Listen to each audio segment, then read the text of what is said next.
یوسف صاحب رحمۃ اللہ علیہ کے بیان میں ایک دفعہ پڑھ رہا تھا کہ بہت سے بے روزے دار، بہت سے بے نمازی اور زکوٰۃ نہ ادا کرنے والے، یہ تو جہنم میں بعد میں جائیں گے،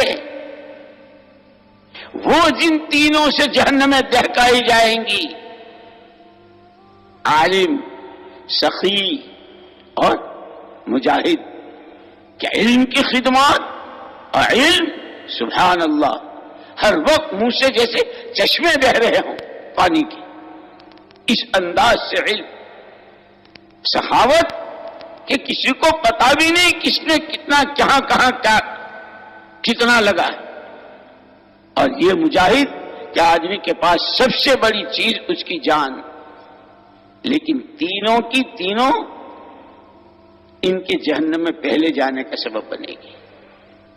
اس لیے اللہ تعالیٰ کے یہاں جیسے توحید خالص، اللہ کو مانو، ایسا مانو جیسا وہ ہے اپنی ذات و صفات میں، سمیع اپنی قدرت کے ساتھ، بصیر اپنی قدرت کے ساتھ، معطی و مانع اپنی قدرت کے ساتھ، معز و مذل اپنی قدرت کے ساتھ، قل هو اللہ احد اللہ الصمد، آپ کی زبان سے کہلوایا پیارے نبی، آپ کہہ دیجئے، پیارے نبی آپ کہہ دیجئے اپنی زبان فیض ترجمان سے، اللہ ایک اکیلا ہے۔ وہ اکیلا کیسا ہے؟ بے نیاز، اللہ کا غیر جہاں جس شکل میں ہے، اللہ کسی شکل کا محتاج اور پابند نہیں، لیکن ریت کا ذرہ، درخت کا پتا، پانی کا قطرہ، ہر ایک پابند ہے اللہ کی مشیت۔ اسی لیے ایک دفعہ جب حضور پاک صلی اللہ علیہ وسلم سے مشرکین نے یوں کہا، ہم آپ کا کلمہ پڑھنے کو تیار ہیں، آپ کو اللہ کا نبی برحق مان لیں گے، اتنا بتا دیجئے اصحاب کہف کون تھے؟ آپ نے فرمایا کل کو بتاؤں گا۔ 15 دن تک وہی روک دی، یہ کیا کہہ دیا آپ کہاں سے کہہ دیں گے؟ 15 دن کے بعد، اور ایک عجیب کیفیت تھی آپ کی، ایک بے قراری، ایک بے چینی، یہ کیا ہوا؟ اور پھر لوگوں کے تانے، لوگوں کے تانے، ارے محمد صلی اللہ علیہ وسلم کو ان کے خدا نے چھوڑ دیا، محمد صلی اللہ علیہ وسلم کی ان کے رب سے انبن ہو گئی، ایک عجیب بے قراری، خود وحی کی آمد رک گئی، لوگوں کے تانے اور جملے اور فکرے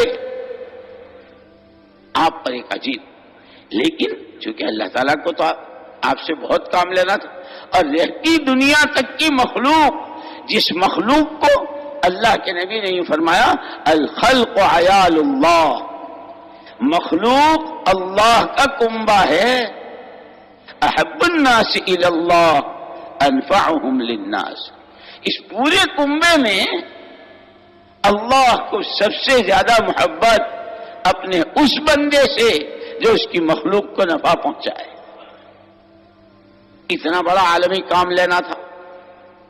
آپ آئے اور آپ نے چادر تان لی، اس لیے کہ جس گلی سے گزرتے، جس محلے میں تشریف لے جاتے، جہاں آپ کی آمد و رفت ہوتی، چاروں طرف سے کیا ہوا؟ انبن ہو گئی، چھٹی ہو گئی، لڑائی ہو گئی، جملے اور فقرے، اور آپ کی طبع نازک، آپ کی طبع لطیف، اسی لیے تو علماء نے لکھا ہے اور کتابوں میں ہے کہ جب حضور اکرم صلی اللہ علیہ وسلم سے پوچھا، مکے والوں نے آپ کو اتنا اتنا ستایا اور اس طرح ستایا، اور آگے بھی آپ پر جو مجاہدے آئے، پوری حیات بابرکت میں آپ کو سب سے زیادہ تکلیف، تو آپ نے فرمایا طائف کے واقعے سے، حالانکہ مکے والوں نے تو پتھر بھی مارے، تھوکا بھی، اوجڑیاں بھی ڈالی، گلے میں پھانسا بھی ڈالا، قتل کی اسکیمیں بھی بنائی، اجلا وطن کرنے کا نظام بھی بنایا، اور نہ جانے وہ سب کچھ کیا، لیکن آپ کی طبع نازک، آپ کی طبع لطیف، آپ فرماتے ان کے جملے، ان کے فقرے، اچھا آپ کے علاوہ کوئی ملا ہی نہیں تھا. آپ یہ فقرے اس نے جو آپ کو تکلیف پہنچائی. آپ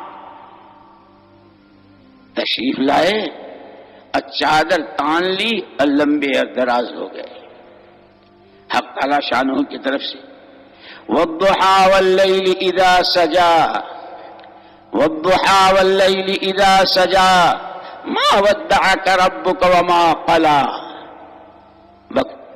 اڑانے دو تھوک ان کو اور بکنے دو ان کو جو یہ بک رہے ہیں.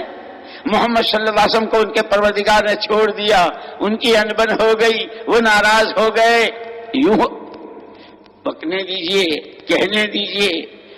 چاش کے تڑکے کی قسم کھا کے کہتے ہیں، چاش کے وقت کی قسم کھا کے کہتے ہیں، صبح کے تڑکے کی قسم کھاتے ہیں. رات کی تاریکی جب اپنی زلفیں دراز کر لیتی ہے، دنیا شہر خاموشاں بن جاتی ہے، ہم اس کی قسمیں کھا کے کہتے ہیں. یہ آپ کا رب کون ہے؟ کیسی رات، کیسی اندھیری. آدمی کو اپنا ہاتھ سجھائی نہ دے، لیکن وقت کے گزرنے کے ساتھ اندھیری چھٹتی چلی جاتی ہے، یہاں تک کہ صبح صادق کی پو پھٹتی. اب پھر وہ سورج طلوع ہوتا ہے، پھر وہ اپنے آب و تاب کے ساتھ، اب پھر اتنا اوپر کہ کسی کی مجال نہیں جو اس سے آنکھ ملا لے. یہ روز رات کے اندھیرے کو دن کا اجالے سے بدلنا، اور دن کے اجالے کو رات کے اندھیرے کون کرتا ہے؟ آپ کا رب.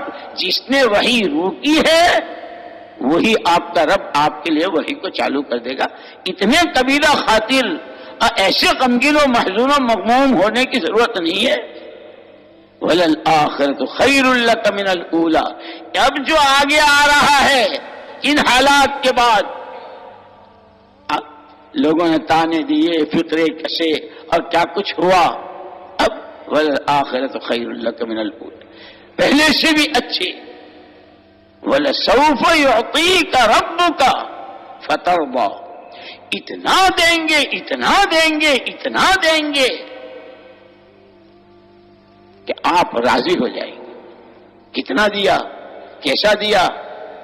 قرآن اللہ اکبر.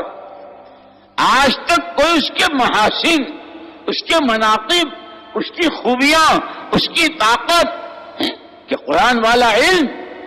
اسی لیے جہاں حضرت سلیمان علیہ الصلوۃ والتسلیم کے واقعے میں قال الذی عنده علم من الکتاب، جس پہ کتاب کا علم تھا، اس نے کیا کہا تھا؟ یہ کون سی بڑی بات ہے بلقیس کا تخت آ جائے. جن کہتا ہے کہ آپ اپنی جگہ سے اٹھے اس سے پہلے. علم کتاب والا کہتا ہے نہیں جی بہت دیر ہو جائے گی.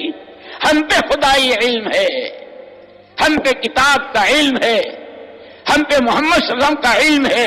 آنکھ جھپکنے، پلک جھپکنے سے پہلے بلقیس کا تخت حاضر ہے. کتاب کیا دی؟ تمام کتابوں کو منسوخ. نبوت کیا دی؟ وَلَسَوْفَ يُعْطِيكَ رَبُّكَ فَتَرْضَىٰ. اتنا دیں گے، اتنا دیں گے. اور یہ تو صدقہ ہے سارا حضور پاک صلی اللہ علیہ وسلم کا کہ آپ کے طفیل وہ سارا قرآن آپ اپنے ساتھ نہیں لے گئے، وہ قرآن حضور امت کے حوالے کر گئے.